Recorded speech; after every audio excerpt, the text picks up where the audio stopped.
Buenos días, mis queridos hermanos. Le ruego a nuestro Dios que nos envíe su Espíritu, que nos capacite, que nos ayude a entender su verdad, su realidad, su perspectiva. Hoy vamos a tratar una reflexión que pretende hacer una aportación a un tema que ya está tratado por un pastor, por un hermano nuestro, que trata de hablar de la perfección cristiana, ¿verdad? Esta mañana me he despertado a primera hora de la mañana y pues me he encontrado con el material traducido al español, ¿verdad? El material que también ayer os comentaba sobre él, del pastor Walter Waite, ¿verdad? Entonces, quiero aportar algo que creo que él se le escapa, no entiende, ¿verdad? Y esto es lógico, es normal, porque en realidad vais a ver, no voy a presentar para todos aquellos, para empezar, para todos aquellos que quieren ver los temas, están en el canal de Telegram, ¿verdad? Si quieren acudir en el canal de Telegram, encontrarán los temas. Los 4 temas, ese es el temario completo, ¿verdad? Pero nosotros hoy vamos a tratar de analizar y desarrollar el último tema, ¿verdad? Con respecto a la perfección cristiana. Vamos a ver cuál es la visión, la forma de cómo entiende él, ¿verdad? El final del gran conflicto, la última generación o precisamente la venida de Cristo, por decirlo de alguna manera, ¿verdad? Cómo Dios pretende resolver este asunto desde su perspectiva, ¿verdad?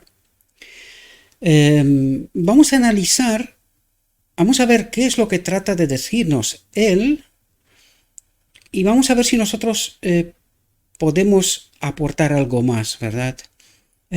Quiero que se entienda bien y quiero dejarlo muy bien. Amo y respeto al hermano Walter Waite. No voy a hablar en contra de él en términos absolutos, porque no hay nada que hablar en contra, ¿verdad? En realidad, yo pensaba como él hace no tantos años para atrás, ¿verdad? Hasta que me encontré con la verdad y descubrimos lo que en este ministerio tratamos de presentar una y otra vez. Por lo tanto, no es en contra de nadie, sino es una ampliación, una puerta que él mismo deja abierta, ¿verdad? Él trata de explicar, esta es mi perspectiva, esta es mi visión sobre la cuestión, pero deja la puerta abierta, entendiendo claramente que puede ser que esto no sea todo, ¿verdad? Y precisamente ahí es donde, por esa puerta, vamos a tratar de entrar nosotros y vamos a ver si podemos aportar algo más de lo que está presentando, ¿verdad? Todo esto es con el propósito de, aquí no es lucha de carne y sangre, ¿verdad? En absoluto, aquí no se trata de ser uno más listo y porque en este caso este hombre está muy, pero que muy preparado, ¿verdad? Lo que pasa es que creo que su ministerio está más enfocado sobre otros asuntos, donde creo que lo está haciendo maravillosamente bien. Yo lo sigo, es uno de los pocos pastores que le sigo y que estoy encantado con la obra que está haciendo, pero justo en este tema creo que hay matices, creo que hay cuestiones que él todavía no creo que las ha entendido y donde nosotros podemos aportar algo más, ¿verdad? Por lo tanto, no estamos en contra, sino estamos completando lo que está diciendo. Hay ciertas cosas que honestamente yo no estoy de acuerdo con él, pero estoy seguro que si realmente entendería lo que vamos a tratar de presentar nosotros, seguramente podrá entender el asunto y ampliarlo él mismo, ¿verdad?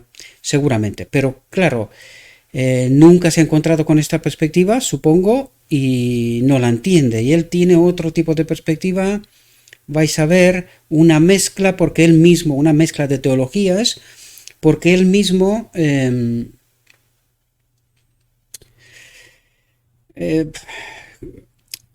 como que está diciendo que lo que trata de presentar la teología de la iglesia de la Odisea, ¿verdad? Es más, lo que él trata de decir, lo está diciendo de alguna manera con una cierta reticencia, ¿verdad? Porque el pueblo, o sea, el pueblo o la iglesia de la Odisea cree que peca hasta que Cristo viene, ¿verdad? Sin embargo, él no está de acuerdo con esta idea, pero aún creo que hay matices, hay cuestiones que podemos aportar a lo que él trata de presentar, ¿verdad? Nosotros vamos a tratar una pequeña sección de lo que está diciendo, lo que nos interesa y donde nosotros creemos que podemos aportar algo, y os dejo a vosotros, todos aquellos que queráis acudir al canal de Telegram para poder encontrar el material, el vídeo, todos los vídeos que él presenta, y voy a ver si puedo dejar en la descripción de los vídeos el link a este material también, si puede ser. Aparte de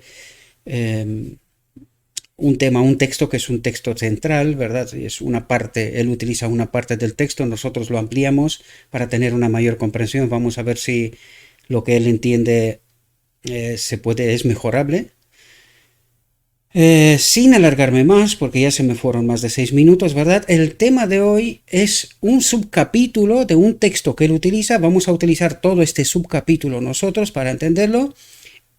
He tomado el título de este subcapítulo, que es Los vencedores recibirán la corona, y vamos a tratar de entender lo que el pastor trata de presentar, ¿verdad? Por lo tanto, vamos a entrar con el vídeo y veamos qué es lo que nos trata de decir, ¿verdad? Voy a empezar desde el minuto 4:15, desde cuando él empieza a presentar, antes presenta la carne santa y, en fin, un pensamiento teológico errado, descartado por completo. Eso está claro que es un error. Por lo tanto, os ahorro estos 4:15. Vosotros podéis verlo, el material después, desde el inicio, no hay ningún tipo de problema. Y vamos a ver qué es lo que trata de presentarnos desde el momento que Cristo termina su obra como sumo sacerdote. Vamos a ver qué es lo que nos cuenta y vamos a ver qué podemos aportar nosotros a lo que él presenta. Este es un tema muy engañoso porque si Cristo va a dejar el santuario celestial y su mediación se detiene cuando sale el decreto de que el cierre del tiempo de prueba ha llegado, entonces Me voy a parar un momento aquí para decirlos, estoy sorprendido porque se da cuenta que hay un decreto divino. No he escuchado a nadie hasta ahora identificar este asunto, por lo tanto, tal como os lo dije, el hombre está muy preparado, hay ciertas cosas que las ha entendido, pero hay otras cuestiones donde no las tiene tan claras, ¿verdad? Y es ahí donde nosotros vamos a tratar de aportar algo más. No es contrario, sino ampliar, ¿verdad? Información. De esto se trata, no estoy en contra de nadie, no trato ni presento, ni esta es la perspectiva que trato de presentar, que estamos en contra de nadie, porque no es esa la idea ni es ese pensamiento, sino tratamos de ampliar la información que él trata de aportar, ¿verdad? Pero quería pararme aquí para deciros, estoy sorprendido porque está hablando de un decreto divino y a nadie no he escuchado este asunto hasta ahora, ¿verdad? Y esto ya es un logro, es un paso adelante. básicamente estás parado aquí en esta tierra sin un mediador. Y por lo tanto, existen estas nociones de que tendrás que estar básicamente sin pecado en una condición perfecta en ese periodo de tiempo. Por lo que debes alcanzar el estado de perfección moral que es requerido para esto, y esto es algo que se otorgará a la generación final. Eso es lo que se dice. Sí, eso es lo que algunos creen. Ahora, Bien, me voy a parar aquí de nuevo porque, claro, aquí cae en una trampa. Se mete en una trampa en solitario y creo porque no le ha dado todo el tiempo que necesita este asunto, ¿verdad? Sí le ha dedicado tiempo, pero creo que está cometiendo un error. Porque está tratando de decir que no hay una última generación que alcanzará la perfección de carácter, ¿verdad? O sea, la impecabilidad. Curioso porque está diciendo esto precisamente después del decreto divino, cosa que me está diciendo que no ha entendido qué es lo que ocurre en el decreto divino, ¿verdad? No se da cuenta que está hablando de la boda del Cordero, ni habla casi no habla de la boda del Cordero, solamente en un momento dice de paso del novio, pero no se da cuenta que es la boda del Cordero, porque la teología que tenemos hoy entiende que la boda del Cordero está en el cielo, la ubica en el cielo. Un gravísimo error. El Apocalipsis 19 nos dice claramente que no es en el cielo, ¿verdad? Sino que ocurre en el tiempo que estamos en la tierra, ¿verdad? Es justo en el momento que Cristo termina su obra de sumo sacerdote, dice, consumado es, en este momento se da el decreto divino, quien es santo se santifique, y él identifica esto, utiliza el texto de capítulo 22, pero nosotros sabemos que se aplica precisamente en el 19 cuando ocurre la boda del Cordero, ¿verdad? Pero él toma de la teología liberal y dice que no hay una última generación que alcance la impecabilidad, ¿verdad? Esta perfección de carácter, porque el título del tema no se ve en vuestra presentación, pero aquí es: ¿existe diferencia entre la perfección y vivir sin pecado? Este es el título del vídeo, del material, ¿verdad? Perfección cristiana con Walter Bate, ¿verdad? Esto es un material de un canal de alguien que ha traducido del inglés el material, ¿verdad? No sé exactamente cuál sería el título o un origen en inglés, pero utilizo el español porque nos dirigimos a los creyentes de habla español, ¿verdad? Por lo tanto, lo que quiero destacar es que él no cree que haya una última generación, pero la gran pregunta es aquí, ¿y los 144.000 qué son? Son una última generación. Y no es todo el pueblo de Dios, ¿verdad? Estos 144.000 son distintos. Vamos a aportar textos después y vamos a ver si es así o no, ¿verdad? Sigamos. Otra vez me gustaría decir, si todos no lo ven exactamente de esa manera, eso no debería hacernos enemigos. Exactamente, él deja la puerta abierta así y él dice, si no lo ven todo el mundo de la misma manera como él lo ve, ¿verdad? Pues deja la puerta abierta, entiende perfectamente que puede haber otro tipo de entendimiento al respecto, que es lo que precisamente creemos en este ministerio, ¿verdad? Creemos que hay algo más, que a él se le escapa y que no es exactamente lo que, o sea, su visión aún le falta, ¿verdad? Aún le falta cuestiones, por eso venimos nosotros a aportar precisamente para mejorar. Digo esto porque veo hasta este momento, y no es el canal original, ¿verdad? El del inglés, de la Amazing Discovery África creo que es, sino que es un canal del que traduce el material, ¿verdad? Y hasta ahora hay casi se está acercando a 1200 visualizaciones desde ayer, que es que ayer salió el material tarde, y tiene 91 me gusta y ni un solo no me gusta, ¿verdad? Ahora, no creo que se le tendría que dar ni un no me gusta, no creo que se tiene que dar un no me gusta, sino un me gusta. Estoy de acuerdo, ¿por qué? Porque nadie se ha atrevido a presentar este tema tal como lo está haciendo él, ¿verdad? Y claro, es muy fácil tratar de aportar, ¿verdad?, a esto, por eso he dicho que yo no estoy en contra.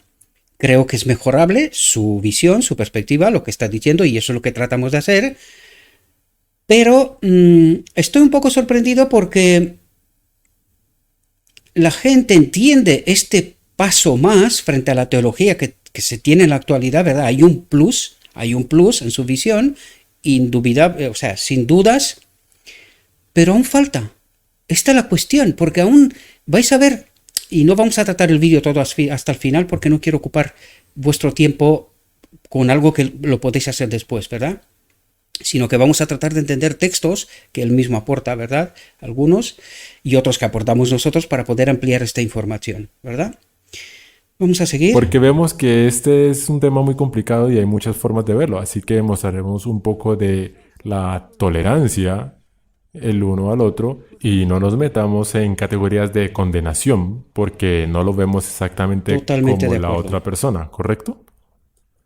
Pero veamos este tema de permanecer sin un mediador porque hay algunas cosas que debemos abordar aquí. Aquellos que vivan sobre la tierra cuando la intercesión de Cristo cese en el santuario, estarán a la vista de un Dios santo sin mediador. Antes de continuar, ¿puedes por favor explicarnos lo que significa estar de pie sin un mediador? Porque yo no creo que todo el mundo lo entienda. Los adventistas tienen el espíritu de profecía y nos está diciendo que habrá un momento en que Cristo no mediará, y esto podría ser algo extraño para algunos de los espectadores. Bien, veamos la lógica detrás de esto. Sabemos que el periodo de pruebas se cerrará. Ahora, en general, la visión del mundo es que la iglesia cristiana será arrebatada antes del tiempo de las plagas y la gran tribulación. Pero la tipología nos dice que ese no es el caso, porque los hijos de Israel estaban allí cuando cayeron las plagas. Pero Dios hizo una diferencia, y las últimas 7 de las 10 plagas nunca afectaron a los israelitas, solo afectaron a los egipcios, ¿sí? Así que en la tipología sabemos que el pueblo de Dios estará aquí antes de la liberación final y durante el periodo de que las plagas caen. Ahora, las plagas solo caen después del cierre del tiempo de gracia, ¿bien? Dios cierra el tiempo de gracia. En otras palabras, su papel mediador como intercesor por el pecador cesa, y en ese periodo del gran tiempo de angustia, mientras las plagas están cayendo, aquellos que han sido redimidos por Cristo y en Cristo permanecen sin Él como mediador porque su mediación ha cesado. Así. Bien, vamos a parar aquí un momento porque creo que está confundido aquí. Porque está tratando de ampliar a todo el cristianismo estos eventos. Como él mismo se va a la tipología, ¿verdad?, a la salida del pueblo judío de Egipto, podemos ver que todo el asunto tenía que ver con el pueblo de Egipto. Con el pueblo judío, perdón, y no con los egipcios. Los egipcios solamente reciben las consecuencias de desobediencia del que les representa, ¿verdad? El faraón, ¿verdad? Pero todo tenía que ver con su pueblo, por lo tanto, todo lo que está ocurriendo cuando él está tratando de explicar qué significa estar de pie en la venida de Cristo, esto significa estar de pie porque en ellos, nosotros en este ministerio lo hemos explicado, él no lo entiende, me doy cuenta que no entiende este asunto, no se da cuenta, por eso amplía todo el cristianismo en realidad, ¿verdad? Pero esto no es así, esto tiene que ver con los 144.000, ¿verdad? Por lo tanto, estarán de pie porque ellos han participado en la boda del Cordero, en ellos se ha producido la unión de lo divino y lo humano, por lo tanto, el Padre, están conectados con el Padre, entonces la venida de Cristo y del Padre, pues pueden estar de pie, porque a los demás les pasan cosas terribles, ¿verdad? Están consumidos por la gloria de Dios, en realidad, ¿verdad? Por lo tanto, estar de pie significa que han participado de la boda del Cordero. Él no entiende esto, lo presenta desde otra perspectiva, bajo mi punto de vista creo que le falta entendimiento aquí, ¿verdad? No quiero decir que está errado, porque ya, como os lo dije antes, yo vengo también de este entendimiento, ¿verdad? Por lo tanto, le falta ampliar, ¿verdad?, todavía información. Sigamos. Así que esto es lo que significa, y por lo tanto habrá un momento en que el pueblo de Dios estará sin un mediador. Así que cuando la revelación diga, y hemos tratado ese asunto antes, Miguel se levantará y es cuando el periodo de gracia se cierra, correctamente. Y entonces hay un periodo en el que las plagas caen sobre la tierra, correctamente. Y en ese periodo la iglesia no será arrebatada, pasará por este periodo, correctamente. Y ese es el momento con esta mediación. Y ahora surge la... Por eso estaba explicando, porque hacen alusión a la iglesia arrebatada, esto es lo que cree el protestantismo en términos generales, pero no el adventismo, ¿verdad? Para distinguir exactamente, y no los 144.000, por supuesto que no, porque vais a ver que los 144.000 son distintos en muchas cuestiones. Luego lo trataremos, ¿verdad?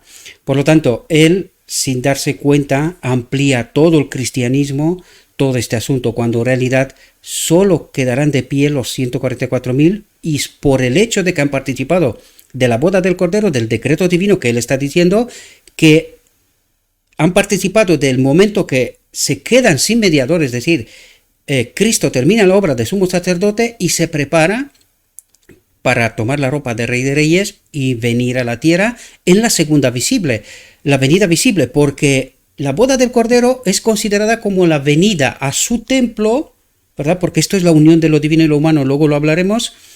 Esto es considerado como la venida a su casa, porque nosotros somos su casa, el templo, ¿verdad?, del Espíritu de Dios. Por lo tanto, esta es considerada la primera venida, ¿verdad? Aquí, en fin, tratamos de ampliar esto, pero luego lo ampliaremos con más textos para que se entienda mucho mejor, ¿verdad? Pero claro, su visión es hacia todo el cristianismo, y esto también está diciendo de por qué él entiende que no hay una última generación final. Y también aquí quiero añadiros otra cuestión.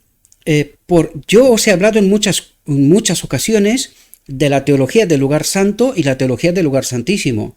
No es lo mismo, porque todas las iglesias protestantes están en el lugar santo, ahora mismo también el adventismo, por la teología que tiene, porque solamente el remanente final adoptará el mensaje del lugar santísimo. Por eso los 144.000. Y los 144.000 no son toda la iglesia de la Odisea, de ninguna manera. Luego lo entenderemos, ¿verdad?, con textos. Por eso digo que aquí hay un error de entendimiento, amplía demasiado la cosa y no es así. Y esto es porque entiende que no hay última generación. Pero la gran pregunta es, ¿qué son los 144.000? ¿Por qué son distintos de los demás? ¿Verdad? ¿En qué consiste esta distinción? Pues luego la trataremos, ¿verdad?, este asunto. La pregunta, Martín. Estás parado sin un mediador y tienes una naturaleza pecaminosa. ¿Qué pasa si caes en ese periodo? Podría ser unos meses. Así que no hay mediación para ese pecado. Estás perdido. Así que el argumento es, por lo tanto, que ya debes ser perfecto para que no caigas.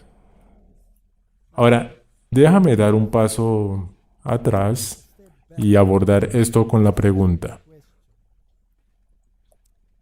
Cuando Adán y Eva eran perfectos y sin pecado, ¿podían caer? Sí, podían caer, sí. ¿Va Dios a crear por decreto las circunstancias para que no puedas caer más? No. No, porque entonces Él... Pues aquí comete un error. Aquí comete un error. Porque se está ligando con Adán y Eva, pero claro, la condición de Adán y Eva del libre albedrío, porque es lo que trata de decirnos, ¿verdad? Esta la vamos a tener en toda la eternidad, ¿verdad? Por lo tanto, el decreto divino en realidad cambia nuestra naturaleza. Y vamos a ver con los textos, que luego entraremos en los textos, vamos a ver si esto es definitorio, si esto marca algo en la vida de los santos, ¿verdad?, de los 144.000 o no, porque él está balanceándose entre lo que es la perfección cristiana y que seguimos pecando todavía. Por lo tanto, si una vez que se cierra el tiempo de gracia, una vez que Cristo abandona su obra de sumo sacerdote, ya no hay más perdón de pecado. Por lo tanto, a partir de este momento no puede haber pecado. Si hay un solo pecado, volvemos al inicio de la historia, volvemos al Edén, ¿verdad? Y él aquí es confuso. Es confuso. Vais a ver el vídeo y lo vais a ver vosotros mismos porque no logra definir claramente qué es lo que está pasando. Y por eso estamos diciendo que no entiende qué ocurre la boda del Cordero, qué es lo que ocurre en la boda del Cordero y qué es este decreto divino. Él no se da cuenta que el decreto divino es restaurar a la humanidad a la condición de Adán antes de pecar, ¿verdad? Antes de pecar. Por lo tanto, perfección. Es perfecto. Es tal como lo creó Dios, ¿verdad? Pero él aquí no entiende esta realidad. Y vais a ver por los comentarios que está haciendo que toma un camino que da la sensación de que todavía se puede pecar, aunque dice que no, que tenemos que ser perfectos, pero, siempre deja un pero, por lo tanto no lo tiene claro, no lo tiene definido y por eso es confuso y la confusión es peor, Es muy mala, ¿verdad? Él tendría que quitarte tu libre albedrío, ¿correcto? Lo mismo sería con los ángeles. Y luego podrías hacer la pregunta, discúlpame, ¿por qué no nos ahorró todos estos problemas y desde el principio nos creó sin la capacidad de caer? Aquí podemos darnos cuenta que no entiende el fondo de conflicto. O sea, no entiende cuál fue el problema en el cielo con Lucifer, ¿verdad? Y con la ley, no entiende este asunto, no entiende el propósito eterno de Dios, ¿verdad? ¿Qué es la ley? ¿Cómo se manifiesta? Por esto está razonando en esta línea, ¿verdad? Porque no tiene esta perspectiva, le falta en realidad, falta esta perspectiva, ¿verdad? No habríamos tenido este lío, ¿cierto? Pero tú habrías sido un robot, sí. No habrías sido capaz de hacer nada fuera de la obligatoriedad del amor, porque habría sido programado. Bien, Es que esto es también un muy mal entendimiento de lo que es el amor. Porque en realidad el amor es una elección, lo mismo que pecado también es una elección. Por lo tanto, los 144.000 tienen que llegar a este punto en donde por amor entienden la verdad, ¿verdad? Y eligen verdad a Dios, ¿verdad? Por lo tanto, se excluye esta posibilidad de que seríamos como robot y como un amor impuesto, porque un amor impuesto no puede ser amor, es cualquier otra cosa, ¿verdad? Podríamos decir dictadura en realidad, es una locura, ¿verdad? Un amor sin justicia es una locura. Y amor con justicia es libertad de decidir, obligatoriamente, ¿verdad? Por eso digo que o sea, no entendemos, el adventismo no entiende, porque creo que él es un digno representante, ¿eh? Es un hombre muy capacitado, es un digno representante de qué es lo que entiende el adventismo, ¿verdad? ¿Cuál es su teología? Y justo en esta parte final fallamos. ¿Por qué fallamos? Precisamente por lo que la sierva dijo. Nos conectamos debido al rechazo de 1888, cosa que él en ningún momento, ni tampoco lo he visto tratar este asunto, ¿verdad? Y esto me está diciendo que no entiende lo que pasó entonces, se ha empapado mucho con la teología actual, no en todas las cosas está de acuerdo, pero no entiende los pilares fundamentales de lo que la sierva presentó, ¿verdad? Y del ministerio de Cristo, ¿verdad? ¿Cuál es su propósito? ¿Cuál fue su obra? Correcta, ¿verdad? Lo que estamos tratando de presentar en este ministerio y que es muy sorprendente, por supuesto que sí, ¿verdad? Pero estoy seguro que si él entendería todos esos conceptos, espero que algún día se pueda encontrar estos materiales, aunque es difícil, él habla inglés y alemán, no español, pero a lo mejor alguien en algún momento le hará llegar estas cuestiones y seguramente si entendería, seguramente cambiaría su perspectiva, segurísimo. si giras la rueda vas a ir a la izquierda. Si no hay nada que puedas hacer al respecto, vas a ir a la izquierda. Así que sí habrá un tiempo sin un mediador y la pregunta, ¿cuál será tu situación ahora? Tenemos que mirar esto con cuidado. Este es un tema muy serio porque algunos sienten que si alcanzas la etapa de perfección absoluta en esta última generación, tienes que pasar por este periodo en el que tienes esta naturaleza caída. Entonces, ¿qué pasa si caes? Entonces, Esto es lo que no logra entender y es por lo que digo lo que estoy diciendo, ¿verdad? Está hablando del momento en cuando la obra, el ministerio de Cristo como sumo sacerdote cesa y él todavía está hablando de una naturaleza caída. No se da cuenta que en el decreto divino en realidad nuestra naturaleza es restaurada a la condición de Adán. Por lo tanto, sí podemos caer por elección, pero para eso fue el tiempo de prueba con anterioridad, ¿verdad? Por eso fuimos probados hasta llegar a este momento para ver si resistimos, ¿verdad? Si nuestro carácter es cambiado. Porque, ¿qué significa carácter cambiado? Para nosotros el pecado no es una elección. Sin embargo, él aquí todavía, después después de que se cierra el tiempo de gracia, él todavía habla de una naturaleza caída. Error, no entiende el decreto divino, no entiende la boda del Cordero. Eso es lo que tratamos de aportar y destacar nosotros, ¿verdad? Satanás habrá estado en lo cierto al decir que no puedes guardar la ley de Dios. Y por lo tanto tienes que llegar a esa etapa. Y solo la última generación tendrá éxito en esto. Eso es lo que algunas personas creen, ¿cierto? Pero Es el vamos a error ver que comete, simplemente con ¿verdad? atención. Yo pido un poco de paciencia y un poco de tolerancia para que podamos hablar de este tema. Sus ropas deben ser impecables. Su carácter debe ser purificado del pecado por la sangre del esparcimiento. Es una declaración importante. Sus pecados han sido completamente perdonados por Cristo, ¿bien? Sí. Nada de lo que contamina irá al cielo. Así que no hay nada de malo en la declaración. La declaración es absolutamente acertada porque la Biblia no dice nada de que los contaminantes entrarán en el cielo. Por lo que todos los redimidos deben ser inmaculados por la sangre rociada. Por medio de la gracia de Dios y su propio esfuerzo diligente, su esfera, nuestra esfera, deben ser vencedores en la batalla contra el mal. Aquí voy a parar un momento porque él utiliza en todos los vídeos anteriores, también habla de nuestra esfera y no se da cuenta que cuál es nuestra esfera. La humana, la humanidad. Esta es nuestra esfera. No nos va a considerar nuestra perfección a la esfera de un ángel o de un querubín, ¿verdad? Mucho menos de Dios, ¿verdad? Por lo tanto, está hablando de nuestra esfera humana.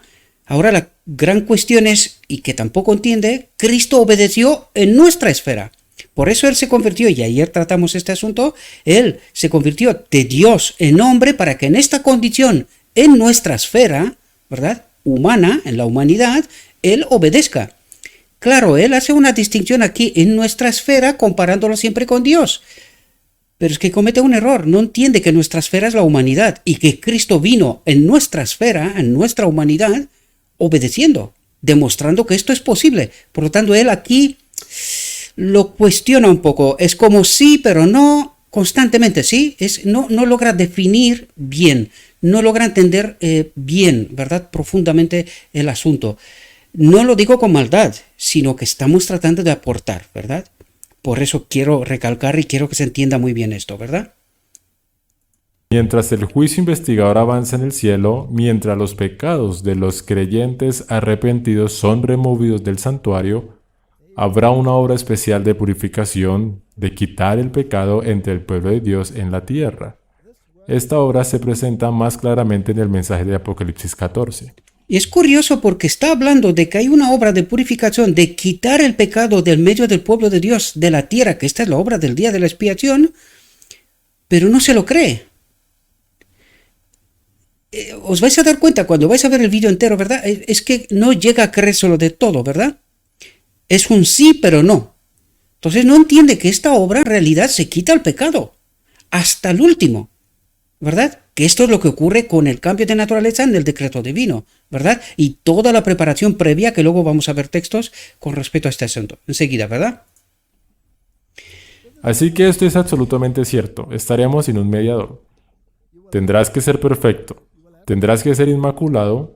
Tendrás que ser declarado sin contaminación. Pero aquí dice tendrás que ser declarado, no hecho. Esta es la diferencia, por eso digo que no cree, él no cree que realmente experimentaremos esta situación. Él dice seremos declarados, pero no hechos. Y ahí está la diferencia, es que seremos hechos. Este es el propósito del decreto divino, seremos hechos perfectos, ¿verdad?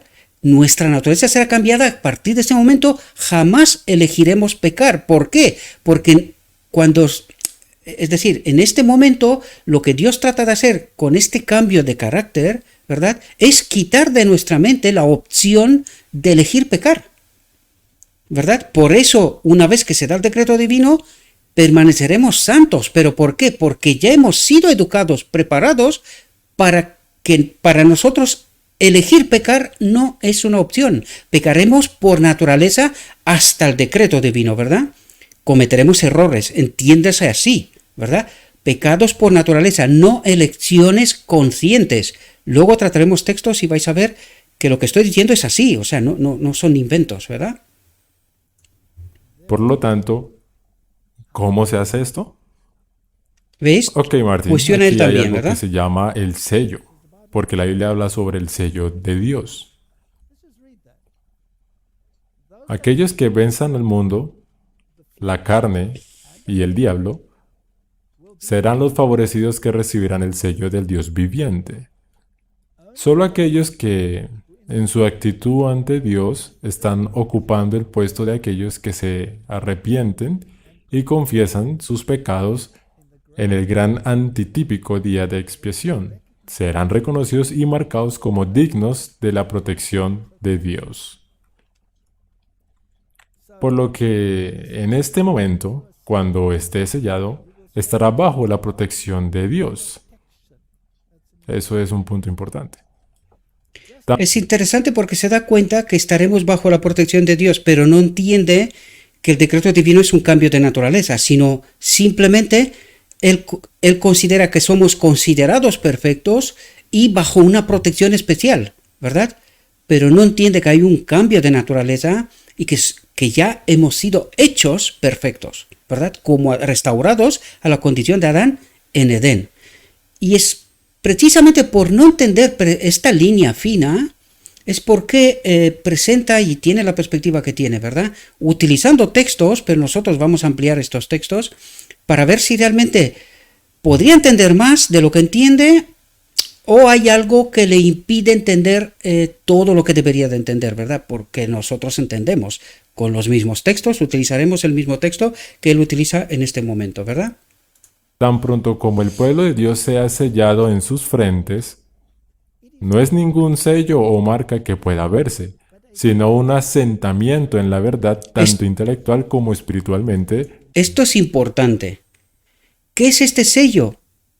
El sello del que habla es el sello de antes de empezar a entrar en el tiempo de prueba, ¿verdad? En el tiempo de angustia, ¿verdad? Este sello es un asentamiento en la verdad. ¿Qué rol tiene la verdad para los santos? De santificarlos. ¿Qué significa esto? Que entendemos la verdad, entendemos en verdad la obra de Cristo.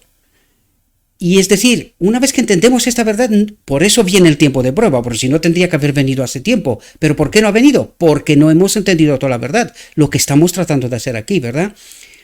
Pero una vez que entienden toda la verdad, son sellados y empieza el tiempo de prueba, ¿verdad? Y dice, ¿qué es este sello? Porque estamos hablando de sello, no del decreto divino, ¿verdad? Esto es antes de entrar en el tiempo de prueba, ¿verdad?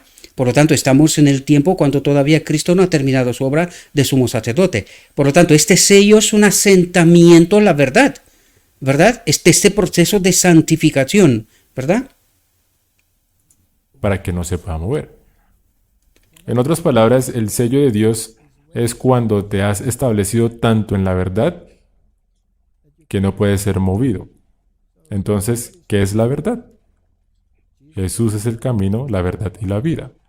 Tu palabra es verdad y tu ley es verdad. Esas son las tres definiciones de la Biblia en las que debes estar absolutamente seguro. Debes saber qué es el pecado. Debes confiar en los méritos de Cristo y debes haber interiorizado su carácter al estudiarlo en la palabra. Tan pronto como el pueblo de Dios esté sellado y preparado para el temblor, el zarandeo vendrá. De hecho, ya ha comenzado. Los juicios de Dios están ahora sobre la tierra y podemos saber lo que está por venir. Así que el temblor ya ha comenzado, sí. Y se pone cada vez peor y peor a medida que avanzamos. Así que, Martín, abordemos esto con algunas preguntas. Esta cuestión de permanecer sin un mediador. Ahora, tenemos que tener mucho cuidado con la forma en que lo abordamos. La primera pregunta que me gustaría hacer, y que voy a usarte como conejillo de indias, ¿está bien? ¿Estar parados sin el mediador significa que estamos sin la justicia de Cristo? Definitivamente no. Definitivamente no. Así que... Bien. Está claro que no entiende el propósito eterno de Dios, ¿verdad? No entiende lo que ocurre en el decreto divino, ¿verdad? Vamos a utilizar el mismo texto. Ahora vamos a tratar de utilizar el mismo texto que él utilizó, el primer texto el primer texto de la presentación, ¿verdad? Hubo dos textos, el de arriba primero, ¿verdad? Vamos a ver si entendemos todo el subcapítulo de donde él coge aquel texto y vamos a ver si podemos entender, ampliando con todo el subcapítulo, qué es lo que trata de decirnos, para que podamos entender qué es lo que trata de decirnos a partir de ahora. Porque ya os lo dije, él trata, y ahí está la diferencia, entre él trata de decir que Dios nos considera perfectos, pero no cree que Dios nos puede hacer perfectos, ¿verdad? Sin embargo, vamos a ver contextos de qué estamos hablando, ¿verdad? Bien. Utilizamos creo que el libro es desde el cielo, el heaven, el cielo, creo, desde el corazón, alguna cosa así. Os dejaré en la descripción el texto. Estos son subcapítulos. De aquí cogimos el título, los vencedores recibirán la corona. Y vamos a utilizar todo ese subcapítulo. Luego vosotros lo podéis comprobar, que no estoy tratando de contrariar lo que trata de decir porque sí, sino porque simplemente necesitamos entender toda la verdad, en toda su amplitud, ¿verdad? Para que poder entender si lo que está diciendo se puede ampliar o se está condicionando él mismo, se está condicionando, ¿verdad? Porque, tal como lo dije, hay una diferencia clara entre una cosa es ser considerado y otra cosa es que Dios sí nos hará perfectos, ¿verdad? Adán no era considerado perfecto, Adán era perfecto, por lo tanto, esta es la condición a la cual tenemos que llegar, ser perfectos, no considerados perfectos, ¿verdad? Y vamos a ver qué es lo que nos dice este texto, ¿verdad? Que él utiliza y vamos a ver si lo que trató de decir es todo lo que se puede entender, se puede extraer o podemos extraer algo más. Y dice, los vencedores recibirán la corona. Dice, que ningún hombre se haga ilusiones de que es un hombre de éxito, un vencedor, a menos que conserve la integridad de su conciencia, entregándose enteramente a la verdad y a Dios. Cuando dice enteramente a la verdad, entiéndase Cristo, pero también la verdad, porque es sumamente importante, y a Dios dice, ¿verdad? Debemos avanzar con firmeza, sin perder nunca el ánimo ni la esperanza en la buena obra, cualesquiera que sean las pruebas que asedien nuestro camino, cualesquiera que sean las tinieblas morales que nos rodeen. La paciencia, la fe y el amor al deber son las lecciones que debemos aprender. Someter el yo y mirar a Jesús es un trabajo cotidiano, y en esto consiste la clave, queridos. Someter el yo, es decir, el yo ha de morir, ha de conducir Cristo, es cosa que nosotros ni nos lo planteamos, lo decimos, pero no entendemos lo que esto significa, porque nosotros todavía deseamos cosas de este mundo, y ya hemos estudiado hasta ahora que mientras deseamos las cosas de este mundo, Cristo no puede obrar, ¿verdad? No puede obrar, porque nos dijo que tiene que ver el Espíritu de Dios con el Espíritu de este mundo. Nada, mientras cosas de este mundo están aquí, ¿verdad? Porque el yo quiere cosas, Cristo no puede obrar. Y por eso nos dice, someter el yo y mirar a Jesús es un trabajo cotidiano, de todos los días. No hay momento que me puedo escapar de esto, ¿verdad? El Señor nunca abandonará el alma que confía en Él y busca su ayuda. Y eso es lo que quiere decir, aunque te parezca una tarea imposible, es posible, confía en mí, eso es lo que trata de decir, confía en mí. Esto es posible, yo he recorrido este camino estrecho. Por eso nos parece tan imposible, porque dice, este es tan estrecho que no hay forma. Pero Cristo dice, sí, conmigo sí, puedes. Dice, la corona de la vida se coloca solo en la frente del vencedor, del que cree, del que recoge este camino con Cristo. El que pasa por la cruz, lo vimos ayer, ¿verdad? El camino al cielo, para obtener la corona, pasa por la cruz, donde el yo ha de morir. Si no muere el yo, no hay corona. Y eso trata de decirnos, ¿verdad?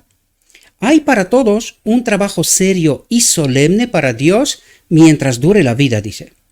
A medida que aumenta el poder de Satanás y se multiplican sus artimañas, los que están a cargo del rebaño de Dios deben ejercer habilidad, aptitud y agudeza general. Dice, no solo tenemos cada uno una obra que hacer por nuestras propias almas, sino que también tenemos el deber de despertar a otros para que obtengan la vida eterna. Y eso es lo que estamos tratando de hacer, ¿verdad? Otra vez repito, no estamos en contra de nadie, sino tratando de ampliar información, ¿verdad? No quedarnos con lo establecido, porque esta es la trampa en la que ha caído él también, ¿verdad? Quedarse un poco con lo establecido, aunque él es un informal en realidad, ¿verdad? Pero creo que no se ha encontrado ni se le ha presentado nunca esta otra perspectiva, ¿verdad? No se ha encontrado todavía. Seguro estoy que en el día que entenderá bien estas cosas, no tiene ningún problema, porque yo me conozco a mí y creo que tenemos más o menos formas parecidas, ¿verdad? De pensar, de actuar, ¿verdad? No estoy hablando de la preparación, él es preparadísimo, ¿verdad? Es un hombre que está estudiado. Dice, si quieres ser un santo en el cielo, primero debes ser un santo en la tierra. ¿Y esto qué implica, queridos? Esto tiene que ver con la elección. Esta es la libertad que tenemos eternamente. ¿A quién elegiremos? A Dios. Por lo tanto, dice, si quieres ser un santo, un hombre que vive en la verdad, ¿quién nos santifica? La verdad, ¿verdad? Este entendimiento que sin Dios no soy nada. Él lo es todo para mí. Por lo tanto, jamás elegiré contrario a Él, ¿verdad? Y en este consiste el problema que tiene el hombre. Tiene que entender que sin Dios no puede.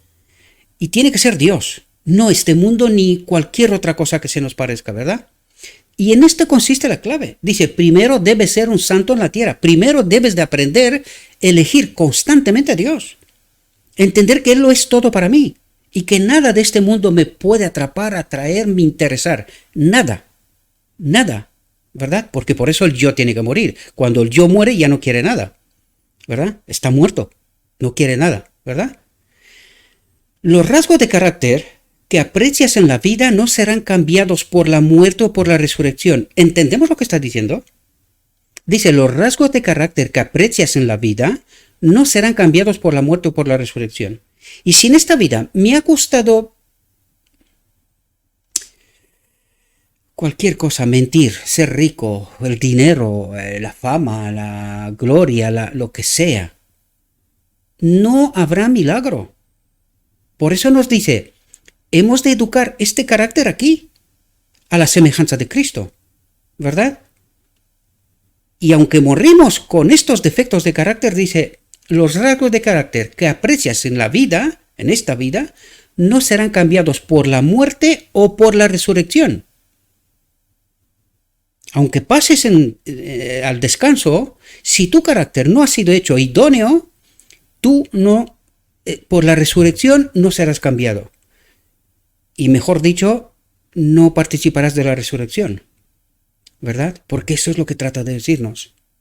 Dice, saldrás de la tumba con la misma disposición que manifestabas en tu hogar y en la sociedad. Jesús no cambia el carácter en su venida. Más claro agua. Por eso necesitamos entender que lo que él decía que somos considerados, esto es un error. Es un error. Esto tiene que ocurrir ahora. Tengo que creer que Jesús puede cambiar mi carácter. Ahora, por eso está el tiempo de prueba, precisamente para darme cuenta de si hay algo que todavía no está conforme, ¿verdad? Mientras Cristo todavía actúa como sumo sacerdote, mientras todavía hay sangre. Por eso está el tiempo de prueba. Primero, Dios y el cielo se tienen que asegurar que este hombre, yo mismo, estoy idóneo para entrar en el reino de Dios. Y no entrar allí y empezar a mentir o hacer cualquier otra locura que se nos puede ocurrir. Porque primero no entraremos. No entraremos. Si mi carácter no se cambia aquí y ahora, no entraremos. Y eso es lo que trata de decirnos. Dejárnoslo bien claro. Tiene que haber un cambio, no considerado. No. Tienes que ser hecho. Esto es lo que trata de decir. Y este es el final de toda la obra de Cristo. Es el decreto divino. Un cambio de naturaleza en donde ni siquiera por naturaleza pecaremos.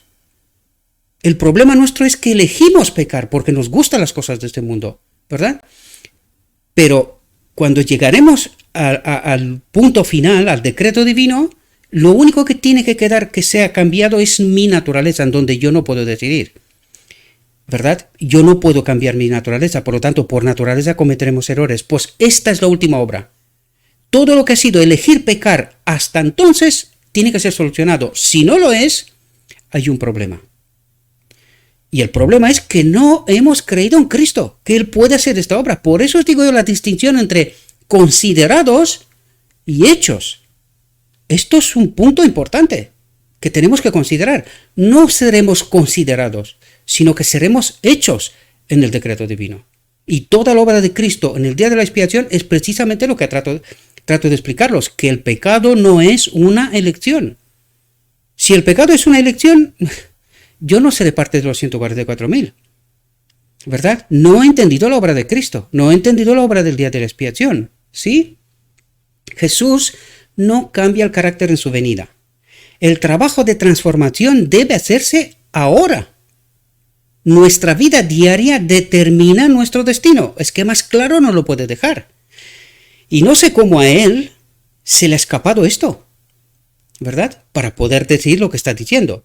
No sé cómo se le ha escapado. Esto es porque no entiende toda la profundidad del asunto, ¿verdad? Dice, hay que arrepentirse de los defectos de carácter y superarlos por medio de la gracia de Cristo. Nos lo deja la solución. Dice, hay que superarlos, los defectos de carácter, por medio de la gracia de Cristo. ¿Cómo se hace esto? De rodillas, queridos. Hasta que dejo de mentir, robar, matar, lo que sea. De rodillas. Esta es la obra de Cristo. Esta es la justicia de Cristo. Ahora. Por eso él terminó el vídeo diciendo que todavía hay justicia de Cristo después del tiempo de la gracia. ¿Pero de qué estás hablando?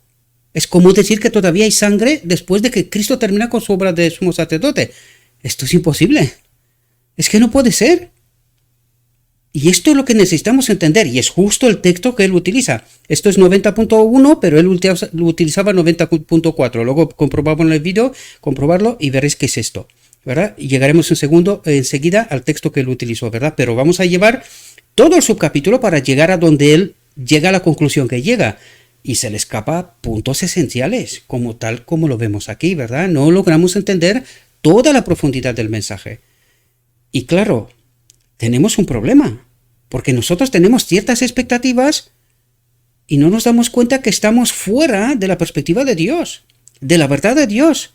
Solo seremos sellados en la verdad cuando entenderemos esta verdad, tal como Dios nos la presenta. ¿Por qué creéis que aquí estamos tratando de presentar las verdades desde la perspectiva divina? Para no ser engañados en nuestras expectativas, queridos. Porque alguien trata de confundirnos, ¿verdad? Con o sin voluntad, ¿verdad? Mucha gente sin voluntad, pero claro, es porque no profundizamos lo suficiente. Este es el asunto, ¿verdad? Hay que arrepentirse de los defectos de carácter y superarlos por medio de la gracia de Cristo. Y hay que formar un carácter simétrico. ¿Simétrico con quién? Con Cristo. ¿Quién forma el carácter? Cristo. ¿Cómo? Cuando yo estoy de rodillas. Cuando yo estoy de rodillas, Cristo obra. ¿Podéis entender? De esto se trata. Y si yo no he conseguido este carácter simétrico con Cristo, es porque no he creído que esta obra es posible. Yo pensé que Él me va a considerar, pero no me va a hacer. ¿Y dónde está el error? No he creído que Cristo puede hacerme, sino que me va a considerar tal como soy. Que al fin y al cabo viene subliminal, adoptando esta teología, pecamos hasta que Cristo viene. Por eso os decía yo siempre que dice cuando sí y no, esto es confusión. Y yo creo que no puede haber peor nada, ¿verdad? Porque esta es como obra del enemigo de Dios, ¿verdad? Sin darnos cuenta, a veces actuamos de esta manera. Y no las tiene claras. Él mismo, si veis todo el material, os dais cuenta que no las tiene claras, aunque parece que sí, pero que no entiende la resolución correctamente, ¿verdad? Todos los pasos. Y eso es lo que tratamos de hacer para que no permanezcamos confundidos, ¿verdad? Dice, hay que formar un carácter simétrico con Cristo mientras está en este estado de prueba, mientras está en este estado de prueba, a fin de que podamos ser aptos para las mansiones de arriba. Si no, no lo seremos. ¿Podemos entender? Esto es claro, o sea, aquí no hay relativismo en absoluto. Lo deja bien clarito, ¿verdad? El propósito original de Dios en la creación de la tierra se cumple cuando ésta se convierte en la morada eterna de los redimidos. Los justos heredarán la tierra y habitarán en ella para siempre. Entonces disfrutaremos con Él de todas las glorias del mundo venidero a lo largo de las incesantes edades de la eternidad. En el reino de Dios no hay nada que perturbe o moleste. Esta es la vida que se promete al vencedor, una vida de felicidad y paz, una vida de amor y belleza. No hay pecado, ni preocupaciones que distraigan, el temor de que puede aparecer el pecado por alguna otra parte. En absoluto, esto no va a pasar, ¿verdad? Porque nadie pasará al otro lado con dudas. Ser considerado, pero no hecho. Esto es imposible. Esto no pasará, ¿verdad? Ni nada que estropee la paz del habitante. Por eso es el reino de Dios, ¿verdad? Allí pecado no puede existir. No puede, ¿verdad? Y aquí hemos llegado al texto que él utiliza, ¿verdad? Y llega a las conclusiones basado en este texto, pero obviando lo que hemos leído hasta aquí, ¿verdad? Dice, los que venzan al mundo, a la carne y al diablo, yo creo que lo deja claro. Acabamos de empezar apenas. Dice, los que venzan, ¿vencen o son considerados? ¿Entendéis, queridos? Cuando leemos y no nos damos cuenta que nos estamos haciendo trampas en solitario. Esta es la realidad. Nos estamos haciendo trampas en solitario. Y él, en este caso, sin darse cuenta, comete este error, ¿verdad? Los que venzan al mundo, a la carne, ¿qué es a la carne? El yo. El yo. Hemos de vencer el yo. Y dice, y al diablo. Todas las tentaciones que el enemigo nos pone por delante. Porque ¿para qué es el tiempo de prueba? ¿Qué creéis que va a pasar en el tiempo de prueba? Seremos tentados a tope. A tope. Y Dios permitirá que seamos tentados porque no puede pasar en su reino nada que no esté probado, asegurado. Ni participará de la boda del Cordero sin que tenga la seguridad de que para mí pecar es una elección. Esto no puede existir. La cuestión de naturaleza la resuelve Él, porque para eso es el decreto divino. Cambia mi naturaleza. Pero antes de cambiar mi naturaleza, necesita saber si en mi mente todavía existe la posibilidad de elegir pecar, de hacer contrario a la voluntad de Dios. Porque si en mi mente existe esta posibilidad, no entraré en su reino. Por lo tanto, ¿entendéis lo que tenemos que hacer? ¿Cuál es la obra? Pues cualquier defecto que veo en mi vida, Cristo, Él es la solución. De rodilla, pedir, pelear y no volver a elegir. De esto se trata, queridos. Y es real. Es real. No seremos considerados, sino hechos. En esto consisto. Esta es la clave. Seremos hechos perfectos y no considerados perfectos. Esta es otra trampa del enemigo, ¿verdad? Los que venzan al mundo, a la carne y al diablo serán los favorecidos que recibirán el sello del Dios vivo. Aquellos cuyas manos no están limpias, cuyos corazones no son puros, no tendrán el sello del Dios vivo. ¿Y de qué nos habla aquí? ¿Cuál es ese sello? Es el sello antes del tiempo de prueba, queridos. Seremos sellados porque el cielo considera que hemos sido preparados, hemos entendido toda la verdad. Es necesario comprender esto, toda la verdad, porque si no entendemos toda la verdad, el enemigo en este tiempo de prueba, que nos va a probar a tope, si no entendemos bien toda la verdad, en algún punto caeremos. ¿Y qué pasaba en el tipo con el pueblo, con aquellos que en el día de la expiación cometían pecado? O sea, no se preparaban para el día de la expiación, mejor dicho. Y que en el día de la expiación cometía pecado, era expulsado del pueblo. ¿Entendéis la realidad? Y cuando entra en la boda del Cordero, ¿qué le dice a aquel que entró con un carácter sin cambiar? Le dice, ¿cómo has entrado tú sin ropa aquí? Y lo echa fuera.